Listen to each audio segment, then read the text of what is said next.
We are going to go ahead and get started. Welcome to the Oakland Early College Open House. I am so excited that you're joining us tonight to learn about the wonderful world of OEC. My name is Ashley Larkin. I am the current head of school for Oakland Early College. In full transparency, I am very new to the position. I actually took over about 8 weeks ago from an absolutely fantastic leader, Miss Jennifer Newman. And I am so happy to be there. To give you a little bit of background on me and who I am, I've been in education for 10 years. I went to Michigan State for my undergrad and then went to Wayne State for my master's and teaching certificate. I started in the West Bloomfield School District at West Bloomfield High School as a civics and student leadership teacher, and I also taught world history as well. After 6 years there, I transitioned to the role of assistant principal, and my predominant role was in the counseling office. So I oversaw social emotional learning, health and wellness, the master's schedule, and college and career readiness, all of which have fit very nicely into OEC. About 3 months ago, the opportunity to be head of school at OEC opened up because Miss Newman decided to retire. And so I was very excited to go for the opportunity because it's an amazing place. It is a smaller environment, so you're really able to build one-to-one connections with students and staff, and it truly is a place where people feel that they belong. And so I'm so thankful to be a part of that. Just a little bit about me personally. I am married. I have a daughter who's 2.5. Her name's Grace. You may hear her tonight. That's why I'm wearing the headphones. Hopefully not. We call her the tiny tornado because she just runs around upstairs. I have a dog that's a golden doodle named Walker. I love to be outdoors, be active, travel in non-pandemic times, and cook. So that's just a little bit about me. I do have to thank a few people before we get started and before I have Sana introduce herself. So first of all, thank you to Mr. Dan Durkin, who handles our public relations for the district and helped us organize this webinar tonight. And also to Kim Randall, who works directly with OEC on our marketing side, and for her help in organizing this. I am so absolutely thrilled to have Sana introduce herself to you. Sana is currently a 13th grade student at OEC, so I will let her introduce herself. Hi, my name is Sana Ishaxe, and like Mrs. Larkin said, I'm a 13th grader at OEC. I started attending OEC when I was in 10th grade, and ever since coming to OEC, I knew that I wanted to pursue a field in the medical field. Now I know exactly that I want to study and become a physician assistant, sorry. So I've been taking a lot of science classes at OCC. I've got all my prerequisites done, and I'll be attending Wayne State in the future. OEC, like Ms. Larkin said, is a small community, but we have a strong community, and I tried to contribute to the community that we do have. So I've been involved in a few different clubs. I was part of the Muslim Student Association, Student Government, National Honor Society, and Book Club. And I've just had an amazing experience at OEC. I have about 67 credits that I'll be able to transfer to Wayne State next year. And I've just had so many great experiences here. Thank you, Sana. Okay, so we are going to get into the evening. Just so everybody knows how this night's going to be organized, we're going to give some information for anywhere from 30 to 40 minutes. We're trying to err on that 30-minute side, and then we'll save time for questions at the end. We do ask that if you have specific questions, you hold them till the end, just because we'll be sharing a lot of information and we may answer your question in the process. Along with that, if you do have a question, just go ahead and type it in the chat and we'll be monitoring that. If it's a question that pertains to something we're talking about, we may answer it right then. Otherwise, questions will be answered at the end. So we are very excited to have you here tonight. Some of you may be out there thinking, what is an early college? I am hearing about these early middle colleges. I'm seeing the title Oakland Early College, but what specifically does that mean? And so as a former social studies teacher, we are giving a short history lesson tonight, just so you understand how OEC came to be. And so back in 1966, a woman named Elizabeth Blodgett Hall founded Simon's Rock. And Simon's Rock was founded in Massachusetts, really on the premise that younger students may be ready to achieve different status or be ready for some serious intellectual work at an age earlier than 18 or earlier than they might graduate high school, right? So a 16-year-old student could be ready to start college classes, and that was really her belief and philosophy. And so when they opened Simon's Rock, it was an all-women's school, and it offered a combined 4-year program. So it was 2 years of high school, and then the final 2 years were all college courses. The ultimate goal was to graduate with an associate's degree from Simon's Rock. In 1970, Simon's Rock graduated its first class and became a coeducational campus. Throughout that time, there was some evolution. Obviously, funding and resources are always an issue in education. And so Simon's Rock turned to Bard College, which kind of absorbed Simon's Rock and continued the mission of educating students when they're ready. And so from there, we saw early colleges pop up around the United States.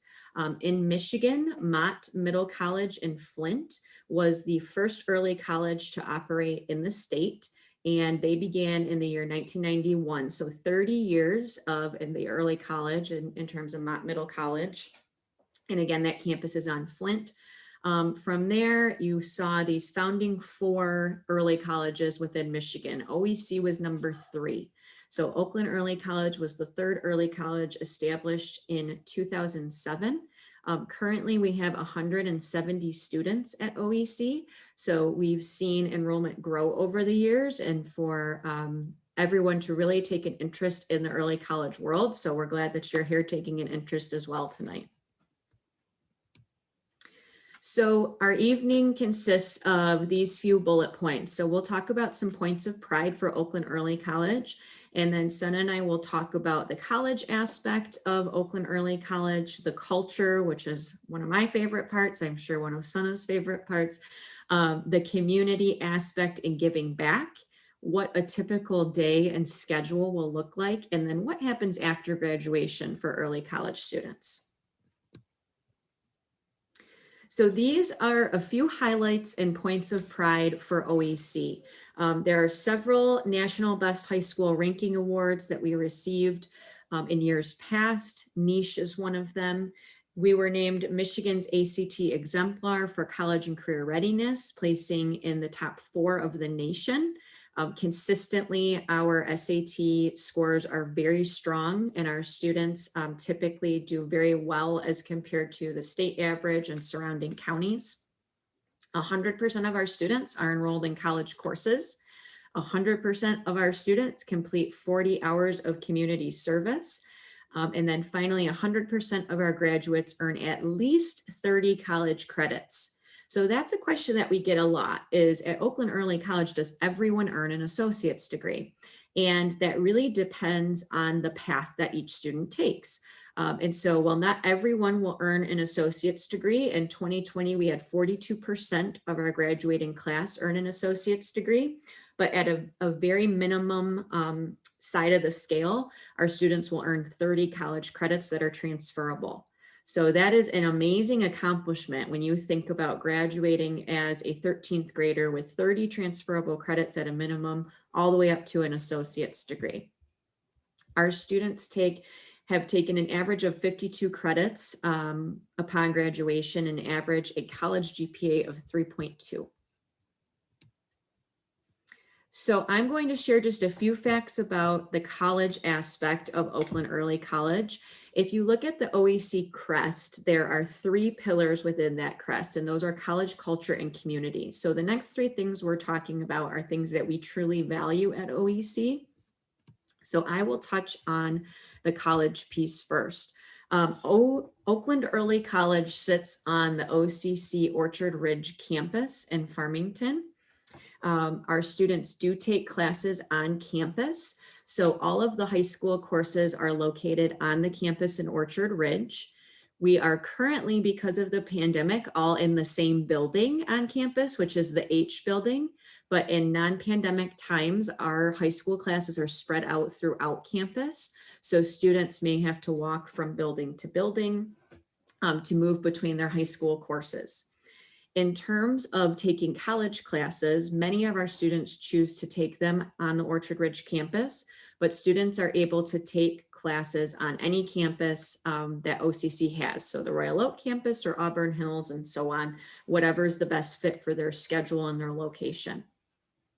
Sana, do you want to share a little bit about some of your experiences at the college?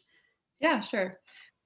So one of my favorite college classes that I took was in 12th grade. I took Fundamentals of Speech, which is a communications class. And I wanted to take this class ever since I was in middle school because my sister went to OEC as well, and she also took this class and enjoyed it. And I really like public speaking and creating speeches or spoken word poetry. So I was really looking forward to this. And the best part was that my professor towards the end of the semester asked me to be a student instructor for the class. So that's basically after you take the class, you have a paid position to kind of mentor other students throughout the course. And I have my own sessions twice a week to kind of help students figure out how to come up with their speeches, or they run through their speeches and I kind of, guide them through the process. Just like Mrs. Larkin was saying, usually people take classes at the Orchard Ridge campus, but right now is a great time to kind of explore classes at different campuses. So a lot of my classes aren't on the Orchard Ridge campus. And a class that I'm also really enjoying right now is nutrition. I'm taking that with a professor on the Highland Lakes campus, but it's all through Zoom, so I'm not actually going there. So those are two classes that I really enjoyed. Thank you. Just amazing opportunities that are offered through OCC. So something that struck me when Sana was speaking is that it's important for everyone to understand that our students are ingrained into the OCC culture.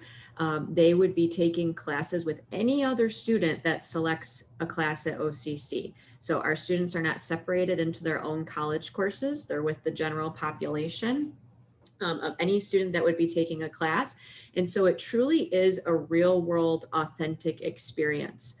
We really expect a lot out of our students. We expect them to have a certain level of maturity to handle that responsibility of moving about campus and being in a class with people that may be older than them, or people that they might not find at a traditional high school. Students do not pay for classes or required textbooks. The only thing that our students pay for in terms of classes are any optional textbooks or any materials that are consumables. So as an example, if a student took an art class and that professor said, you need a set of oil-based paints, they would purchase the oil-based paints on their own. But other than that, the tuition is covered as well as the required textbooks.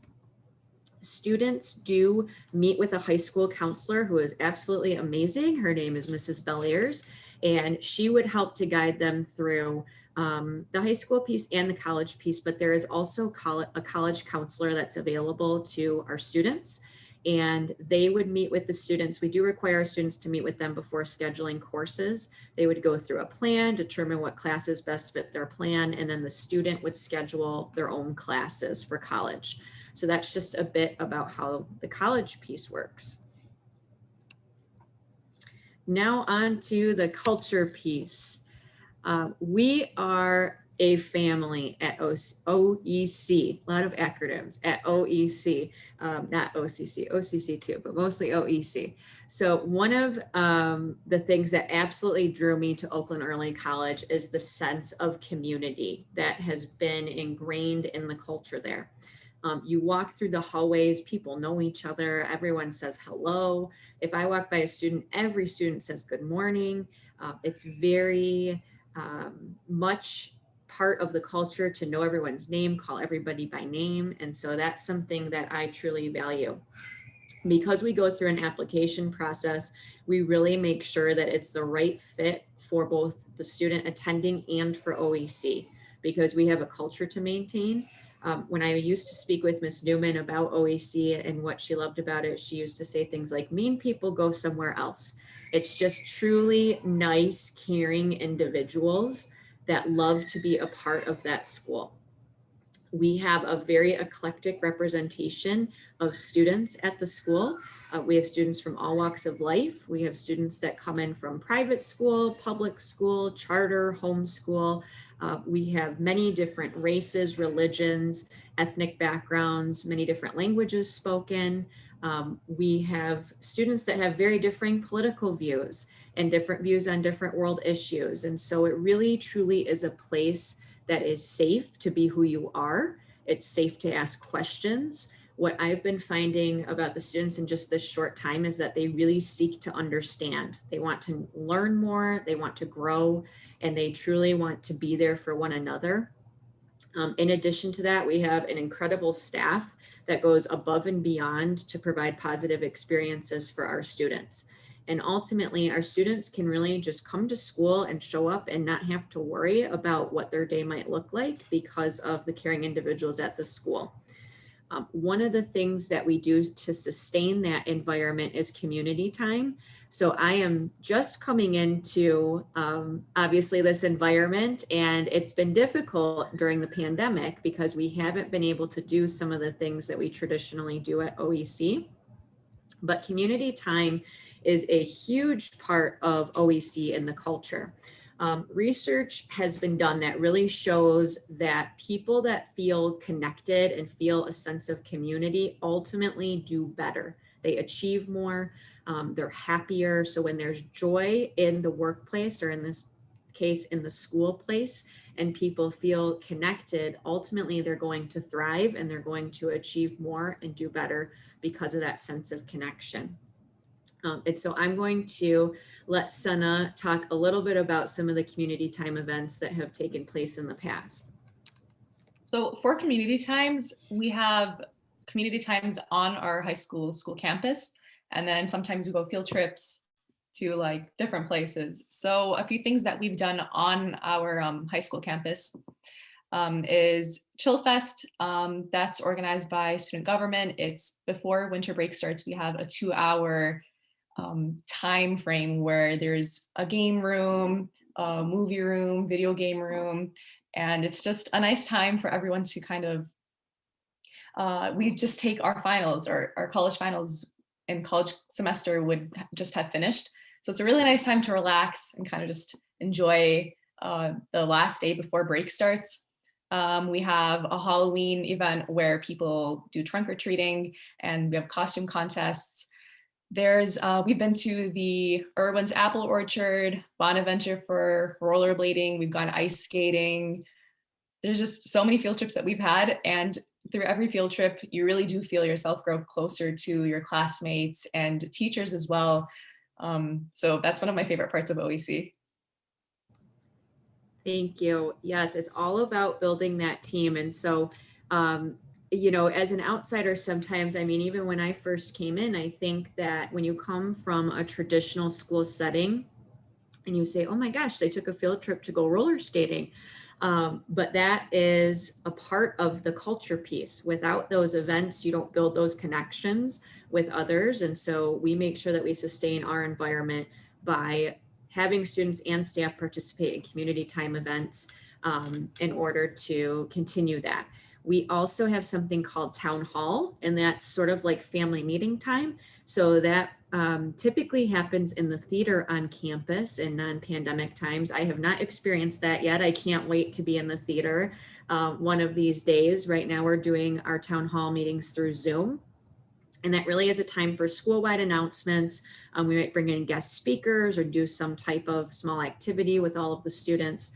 But that is more so head of school time, along with different clubs and organizations that are within the school. And so our third piece of the crest is the community piece. This is obviously pre-pandemic because you're seeing people with no masks on and very close to one another. In full disclosure, we believe that giving back is a habit.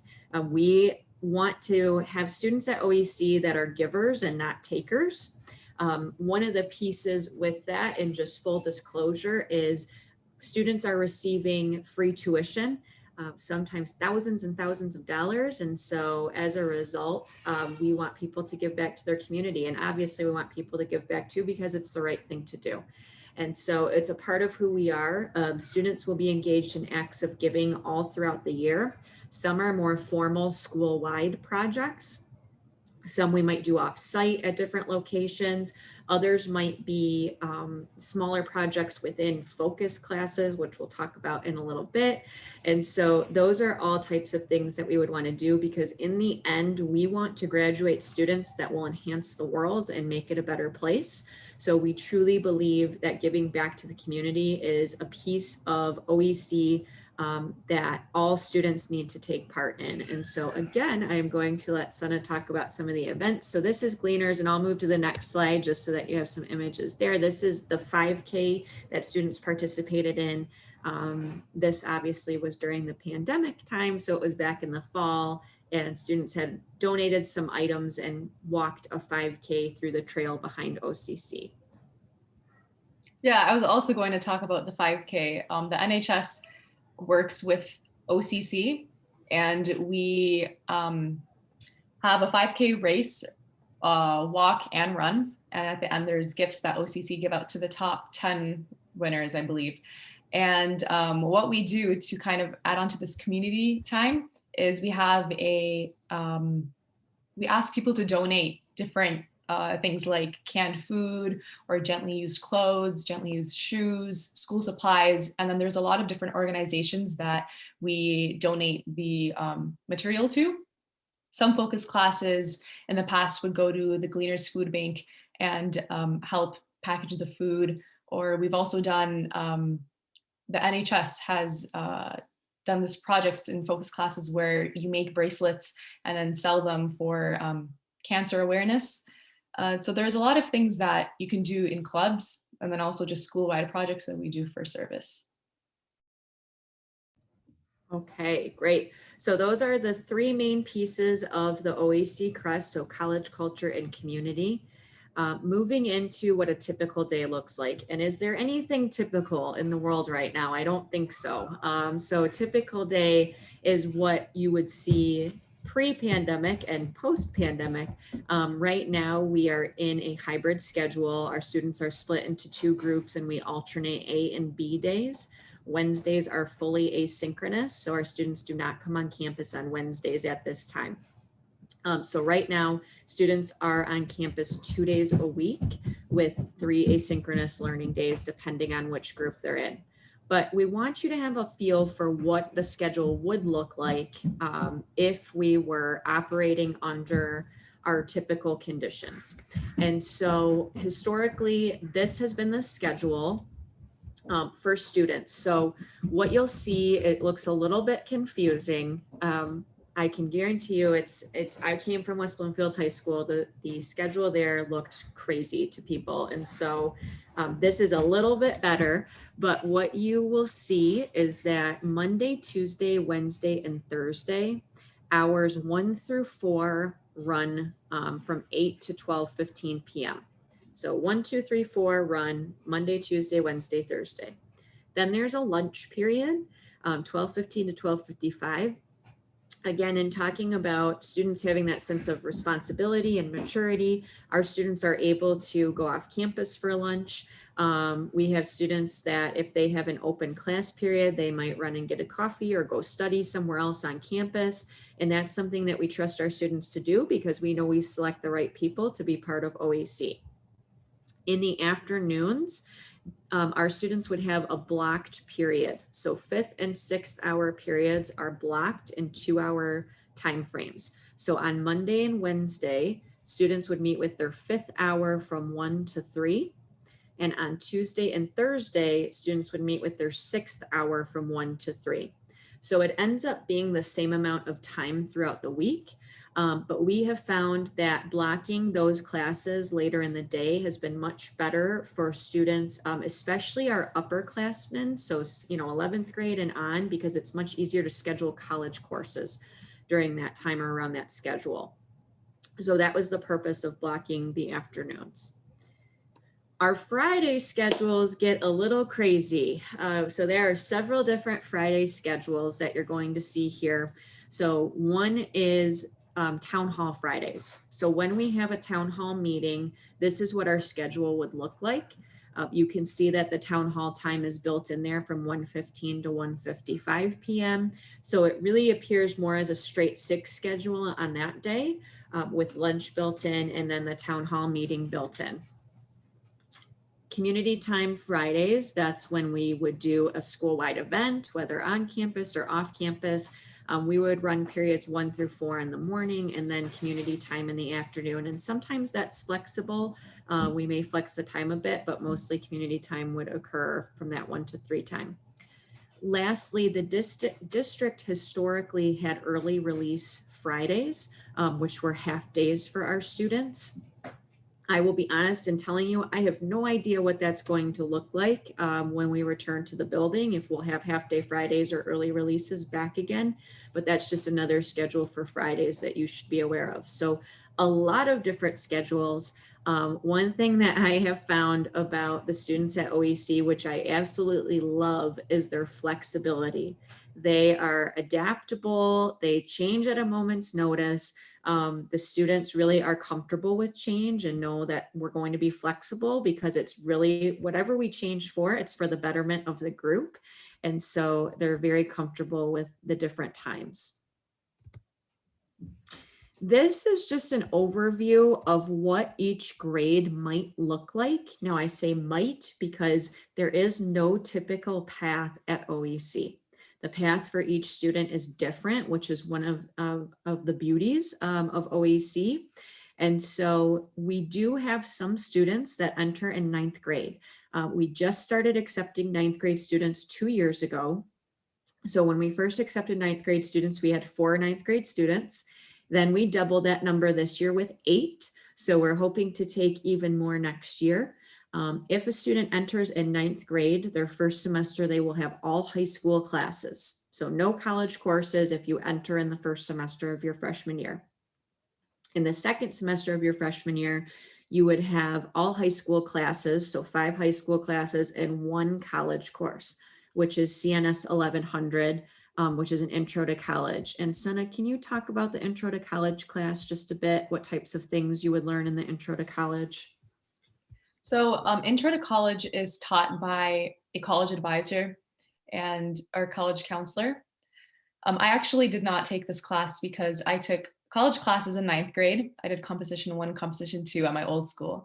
But I do know that a lot of my classmates, when they were talking about the CNS class, they learned kind of the tips and like tricks of taking classes at college and how to organize your time, how to like sign up for your classes, or how to meet with your college counselors, and kind of just what to expect when you're at college. So it's mostly made just to make people feel more comfortable with the college setting and to kind of know what's coming.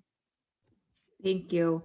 So Senna just gave a perfect example of how the learning is tailored to what the student needs, right? So if your student has already taken dual enrolled classes or something like that, we would obviously make sure that we're keeping them on the right track. In the 10th grade year, if a student enters as a 10th grader, they're going to have mostly high school classes, so 5 high school classes and 1 college course.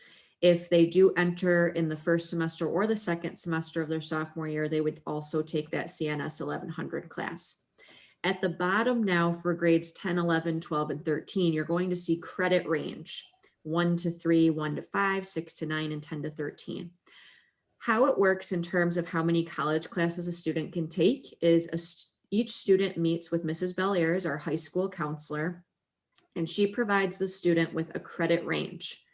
The lower number is the absolute minimum number of credits that student can take each semester. The upper number, you see 1 to 3 there for 10th grade year, that number 3 is the absolute maximum number of credits a student can take in their sophomore year each semester.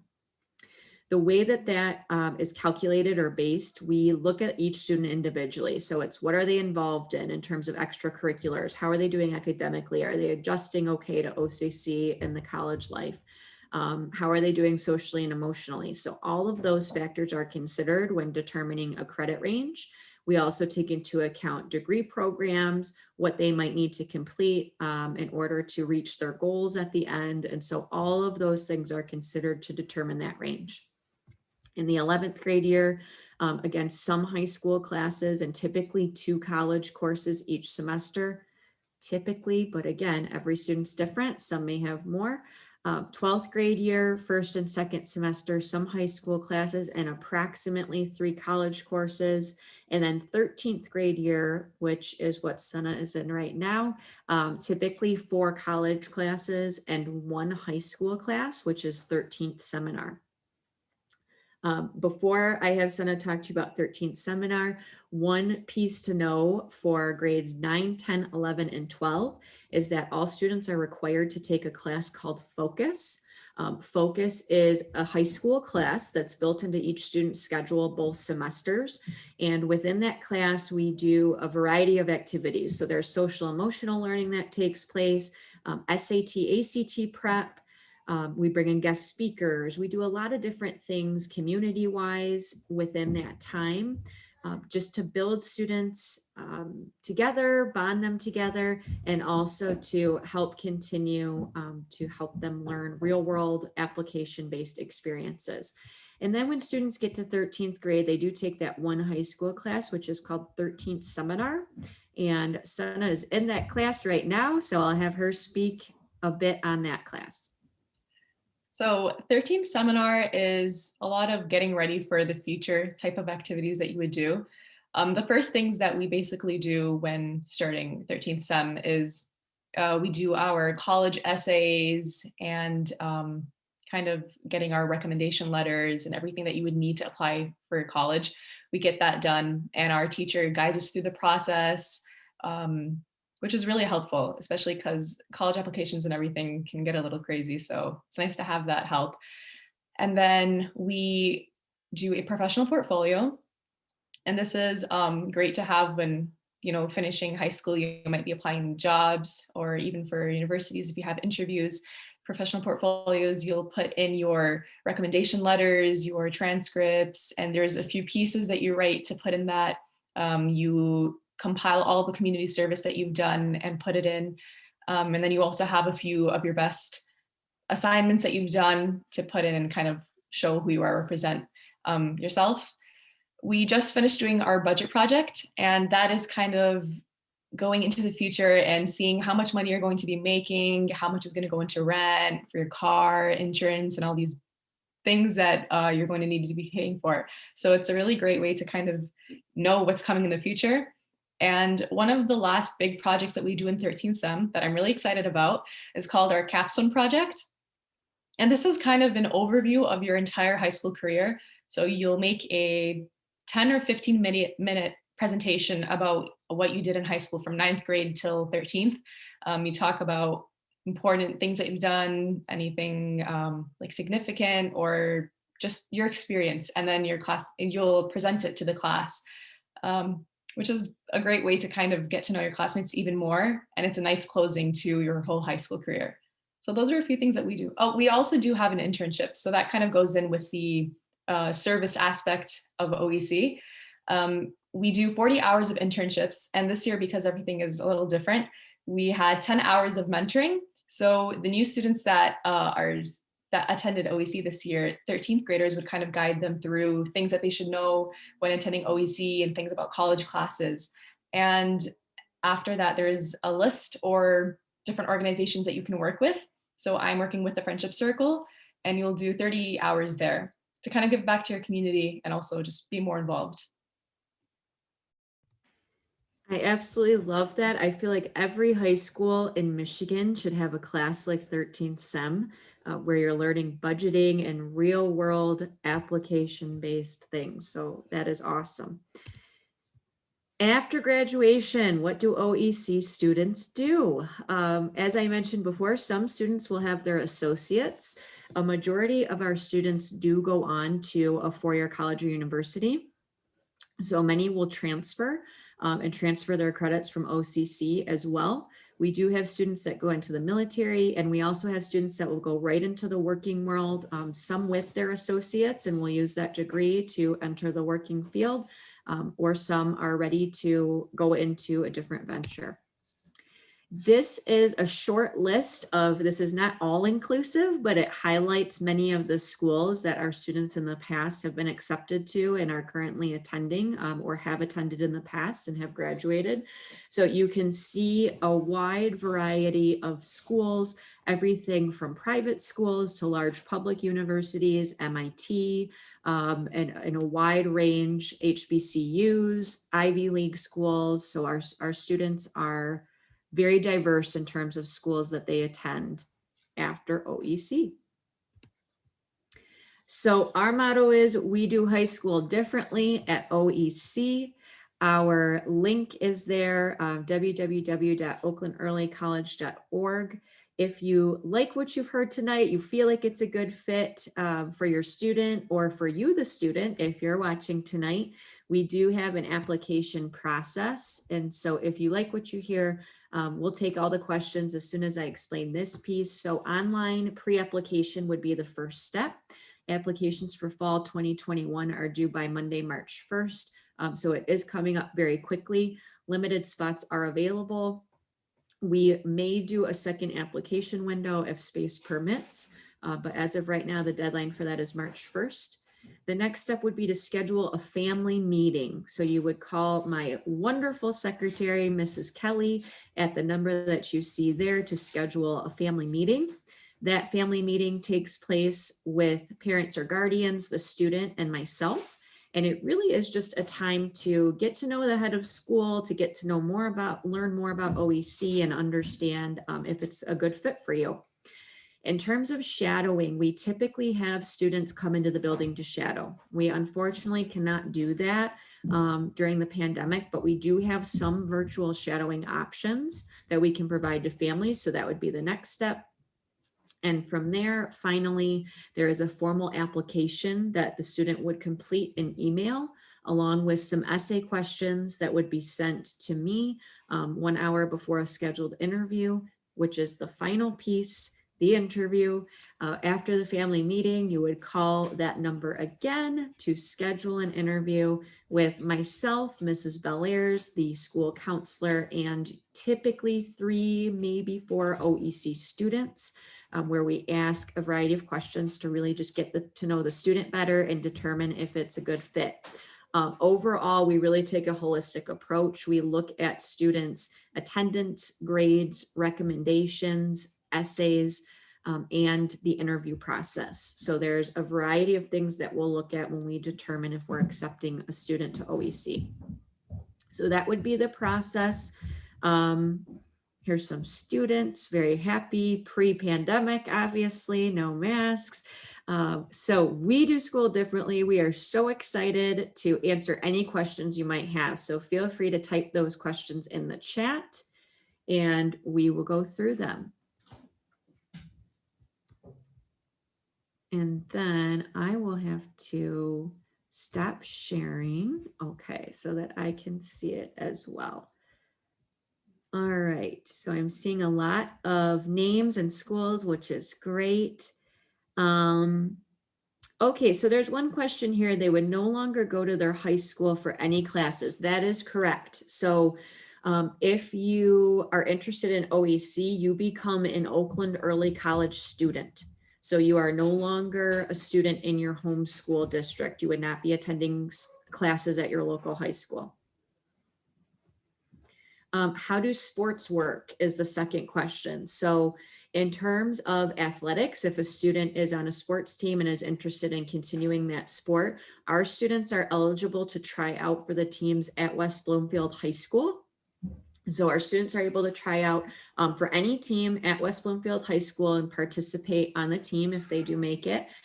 One thing I just do let parents and students know is that you have to be mindful of the fact that you have to schedule college classes. And at times it can get tricky to schedule college classes in the afternoons or evenings around practices and games. because in full transparency, the college professors are not going to care if there's a game and you have to miss class. And so we really try to be mindful of that. Now, with that said, it's not impossible. We've had students at OEC that participate on the teams. We have a student right now playing basketball. We have a variety of students participating in different things. So it is an option, but we do have to consider scheduling those college classes. Dances and proms. Sana, do you want to talk about that? Yeah, so we don't have a homecoming, but if you do want to attend that, you can go to West Bloomfield High School, where you would also do your sports if you do choose to. For prom, we don't have it every year, but it goes like 1 year you have it, 1 year we don't, 1 year we do. So it's interchangeable. And I actually did not go to our prom, but student government organizes that, and we rent a hall. And then I believe you can bring a guest. But yeah, so student government is in charge of that. We do have prom, but just not every year. And that rotates with Cedar Point, which is really fun. Any other questions you might have, feel free to type them in the chat. We're happy to answer them. And those that don't have questions, we thank you so much for coming out tonight.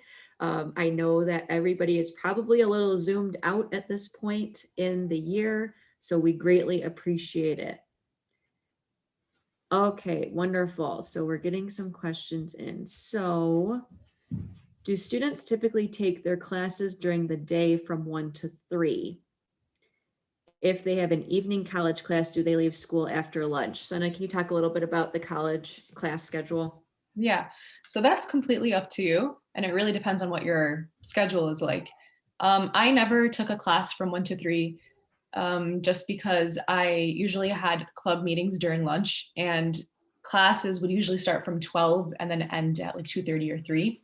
So I wouldn't be able to do that. What I would do is I would have really long days because I would choose not to go home after my high school classes were over, and school would end at 3. And so I would spend 3 hours in the library on OCC's campus. And then at 6, from 6 to 8:50, I would go to my classes. Sometimes, well, when my schedule started changing, so in 12th grade, I had a lot less or fewer high school classes. I was able to take some from 12 to 3 or a little later than that. It really just depends on your schedule. And if your college classes end after lunch or before lunch, or your high school schedule does end before lunch, then you don't have to stay on campus either. You can leave home and go home. Okay, wonderful. What is the grading policy? We use a standard grading scale, so it is a 4.0 scale. We have letter grades, so A, B, C, and so on. The college courses are put on the student's transcript, so the college courses are all listed there as well. And same thing, letter grades for the college as well. Is there a high school course list available to review? So I will look for one for you. I'll be honest though, the breadth of courses is really going to come in with the OCC side. At OEC, the courses that we offer, we do not offer honors or AP classes because our students are dual enrolled and actually taking college courses. And so we offer the Michigan Merit Curriculum, essentially. So aside from Focus and Seminar, we offer all of the same standard high school courses that a student would take at any high school that they need to meet Michigan Merit. And so classes like civics, economics, American literature, algebra 2, all of those classes would be classes that we would offer. But our students really don't have elective choices at the high school, because Focus would, I guess, technically be considered an elective on the schedule, and then other classes would be taken through the college. Is it possible for the students to get college scholarships for other universities? It is. And Sana, I don't know if you want to talk about that, if you've done anything in 13th Sem or if you've done anything on your own. Yeah. So when going through the process in Focus, or in 13th Seminar, we don't write that we're transfer students. We mark ourselves as freshmen because we are freshmen. We just do have college classes under our belt when we are applying for schools. So a lot of people get scholarships for the universities that they go to. And Ms. Beliers, our school counselor, is always sending us emails about different scholarship opportunities that we can apply for.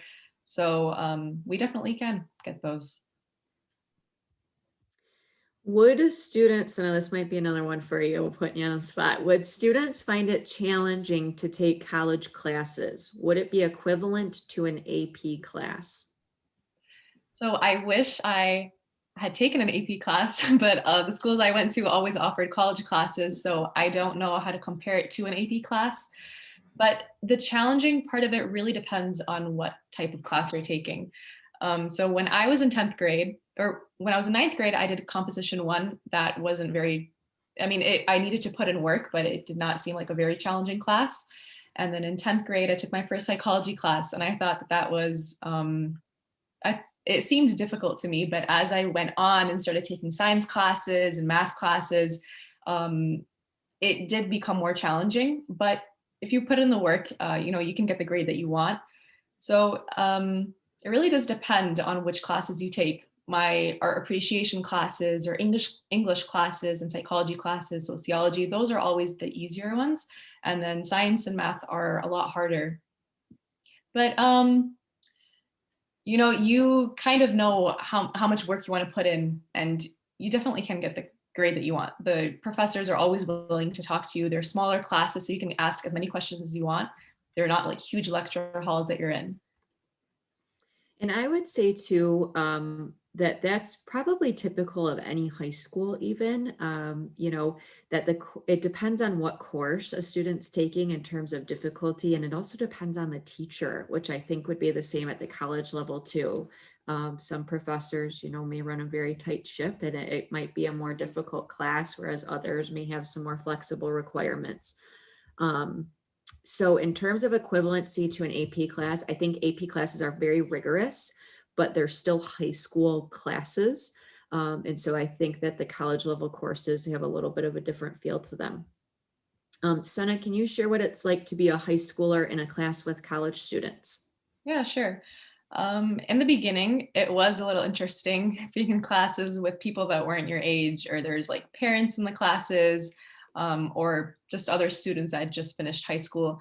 But it's really nice because, especially for classes that have discussions like fundamentals of speech, communication classes, psychology, sociology, you get to hear a lot of different viewpoints um, from people with different ages or different backgrounds and different occupations. But it's not intimidating or anything like that because everyone is there just to like learn whatever you want to learn, and it's nice. Awesome. Any other questions? Feel free. We have a few more minutes, so you can type them in the chat if you have them. If you don't have any other questions, we would love to hear from you in terms of scheduling a family meeting. You can also email me. If you can see my name on the screen, my email is just my first name dot last name. So it's Ashley, ASHLEIGH .Larkin, LARKIN at WBSD.org. Minimum GPA that we accept, typically around a 2.0. So our students that are coming in really range from a 2.0 to a 4.0. A 2.0 would be on that minimum end.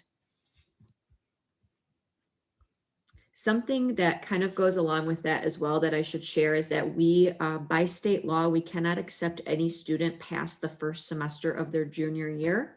So any student that's coming into OEC has to come in as a 9th grader, 10th grader, or first semester of their junior year. I'm sorry, end of first semester of the junior year. So second semester junior year, we can't accept people beyond that. Do you graduate after 12th or 13th grade? You graduate after 13th grade. So our students do stay for 5 years. In order to meet all of the requirements for graduation, they have to stay for a 13th year, and they would graduate with the high school diploma as well at the end of that 13th grade year.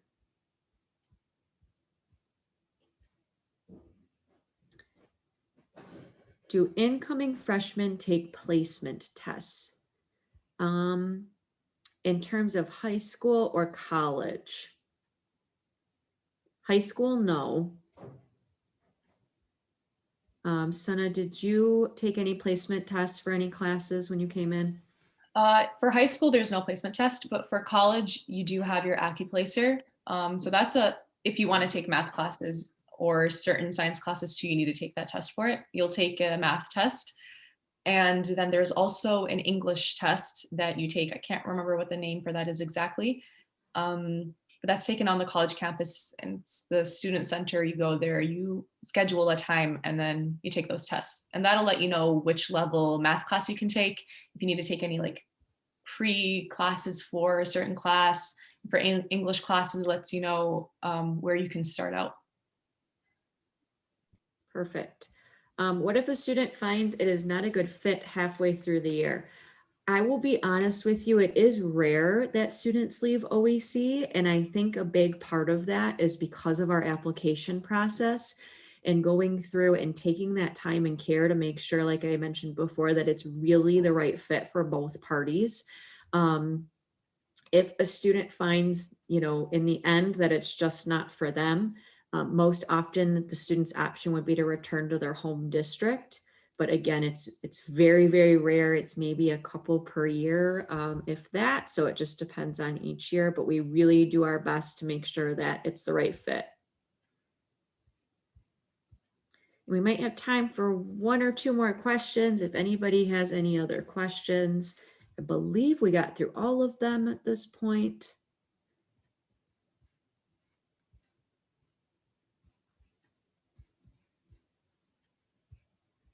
Okay, it looks like they're slowing down. So if there is nothing else, thank you so much for attending tonight. We are so appreciative of your time and your interest in Oakland Early College and finding out more. If you have any further questions, please don't hesitate to reach out through email or call our office phone. We would love to have you schedule a family meeting to learn more. Again, a huge thank you to Sana for joining us tonight. She is absolutely amazing, and we are very fortunate to have her at OEC. And thank you to Mr. Durkin as well for helping us put on this webinar tonight. Have a great evening.